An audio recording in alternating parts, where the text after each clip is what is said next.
You ask Tiger to solve. This deals with linear equations with one unknown. The final result is x equals 6. Let's solve it step by step. Group all x terms on the left side of the equation. Add 3x to both sides. Group like terms. Simplify the arithmetic. Group like terms. Simplify the arithmetic.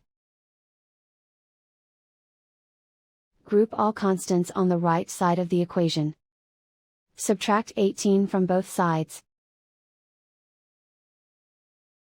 Simplify the arithmetic.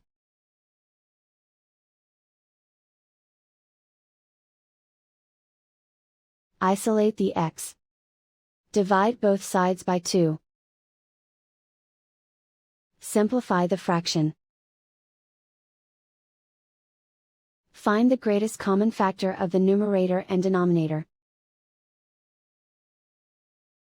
Factor out and cancel the greatest common factor.